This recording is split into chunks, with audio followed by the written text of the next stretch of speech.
Hey everyone, in this video we are going to look at fence chargers, solar and 110, 120 volt. Give you an idea about what we use here in the ranch. We use 5 different styles and makes, and why we do and how well they work. And I'll also give a little opinion. So if you want to skip around, I will put chapters down in the description if you need to skip around to a specific brand and model. I'll have that listed. The first one we're going to look at is, well, not the Barn Cat, but the Premier One Solar Intellishock 60. Let's get right into it. The Intellishock is a mid-level solar charger put out by Premier One, and it has some neat features.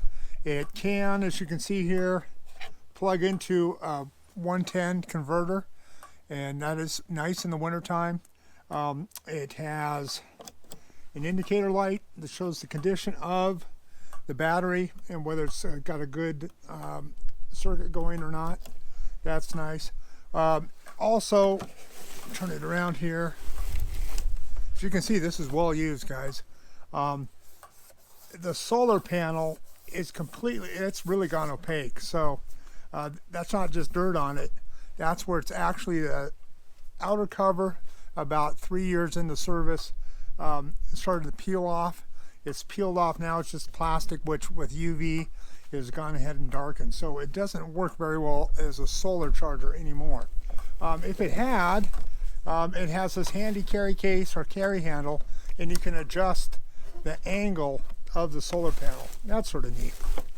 It does come with a step-in ground piece. It's out here somewhere in the field. Because I forget sometimes to pick it up, and I'm not quite sure where it is right at the moment. So that one works moderately. It's a lot better to have an actual grounding rod or even T-posts. I think T-posts are probably the best grounding rod I have for our soil, at least. This is once again Intellishock 60, and it puts out about the same as most of the other solar chargers from different manufacturers, around a half a joule to 1 joule of energy. Let's move on to our next charger. This is the Gallegher S40. It's a good medium-sized charger, and right now, as with a problem with all the solar chargers, is we only have 8 hours of daylight roughly, and it's really hard, and cloudy skies on top. So it's hard for it to keep up. You can see it's actually flashing red here as it's in service. The thing I like about the Gallagher is it's lightweight, it's all in one, and the way that the plastic is made, it's formed to just plug right into the top of a T-post. That's super handy. That makes this particular charger one of my favorites that we use. Now, it does have a couple different modes on it. It has a battery check. It has a mode for wildlife, so all day long and all night it gives the same cycle in case you have a wildlife problem, to keep the fence as hot as possible the whole night through. Then also it has a setup if you're just worried about your livestock, which typically bed down at night. You have a different mode here which lowers the rate of the energizing of the field fence when it's at beyond hours of daylight. So that's sort of neat there. It's sort of handy. It really slows it down. This is a good one. It is in the medium price range, and it puts out about 0.4 joules. So would I put cattle on this? No. I don't think it's strong enough. Horses? No. But for the net and for wire, it's pretty good for, not strong enough for pigs, I wouldn't do that, but for the dogs, for the sheep, animals like that, it works very well. And it'll charge 3 or 4 of the standard Premier One type electronetting. It doesn't have a problem with that at all. Let's move on to our next one. One of my favorite chargers is the Parmak Magnum 12. It's a 12 volt model. And it does have, you can't see it from here, a big solar panel on it. And as long as you keep it clean, And the batteries, I replace the batteries once every 2 or 3 years. They need to be replaced. That's minimal. It's a solid. One thing I hate about all the other ones is they're a weak plastic. This one is a solid metal. So as far as UV damage or weakening with the changes in the weather a little bit, this has you covered here. It is an indoor-outdoor, and right now I have this one off. I don't need it going. Now this unit is a solar only, but I have modified it, blasted a hole through the side of the housing, hooked in, wired in a actual trickle charger for a motorcycle, which really keeps it juiced up in the wintertime with these low hours. Unfortunately, I don't have the power running out here right now, so I can't show you, but when it's turned on in the winter, you get a lot of juice out of it. This particular model puts between 1 and 3 joules. Joule is a measurement of energy, actually, and 1 joule equals about 1 watt. This one does do a good job for the pigs. Once they're trained on the electric fence, this does a really good job. It is a 25-mile range on it with single wire. As you can see, it's snowing now. Let's move on to our next one.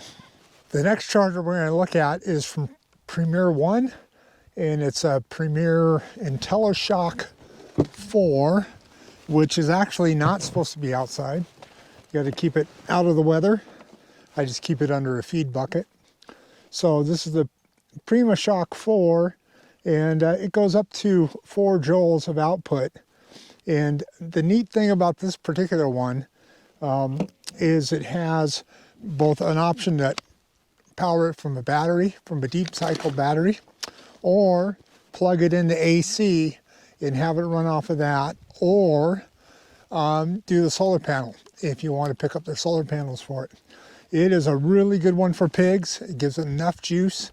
It wakes them up, and they do respect it, which is sort of nice. And as the snow is coming down harder. So anyway, it has 2 outputs that you can send power out to your fence. The thing that I dislike about this particular product, again, is it's that hard plastic that in the environment doesn't stand up very well.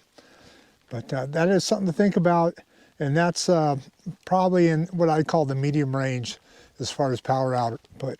If you need more, go with their 8. They have a Prima Shock 8 that gives out some more power. So once again, this one is AC, it is DC, or it is solar. Your choice, what you want to do with that. I found with the battery, deep cycle, what is that, a 650 cold crank deep cycle, that it lasts about 3 weeks, and that's it. So you got to think about that. You're going to have to switch batteries out if you're solely running off of batteries. Let's move along. For our horse fencing, we use the Parmak Mark8 fence charger, and this is a 110, 120 only, and it puts out about 5 joules. 30-mile range of fencing with a single strand. Don't use this on the netting. It's solely for the horses in the horse pasture. This is a good unit. It's dependable, reliable.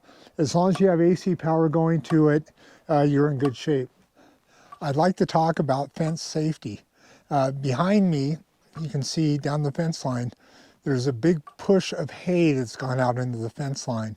That's Doc. He's working on a round bale of Timothy hay, and he's pushed it out so it's contacting the wire. And that's with the Parmak, the 5 joule model. This is not optimum. Luckily, look at it's snowing. We're not going to have a fire from it. But fence safety is really important. You guys are responsible as landowners to make sure that your electric fence and electric netting does not have contact with dry weeds or any flammable material, because they can ignite and cause a fire, which we all know wildfires are not good and we want to avoid them. So if you're going to use electric fencing, you really need to maintain the fencing get out there with a weed eater, knock down any weeds, any of your crop, etc., and make sure that nothing is growing against it. Otherwise, you can end up, especially with these higher joule, oh, there's the barn cat again, higher joule chargers, they can, and I've seen them actually burn weeds right in front of my eyes, which was really scary. So definitely consideration. As far as humans, getting zapped, you get zapped, you get zapped. That's it. It hurts like heck. Some of the milder, smaller chargers, the solar ones, isn't as bad, but no matter what, it hurts. I have heard of, I guess this is anecdotal, of children having problems getting rolled up in electric fence, electric netting, but quite honestly, I don't know if those are wives' tales or not. Hey, put a comment in there if you know of that ever happening where a child or a toddler got severely injured or had a fatal accident with a fence charger, because I'd like to know the exact quote. It's like a wives' tale. So, barn cat won't leave me alone. I'd like to thank you guys for watching this video, and like, comment. Love to hear from you guys on what you use and what works for you. Well, the weather coming down like this, I think I'm going to wrap it up. Take care.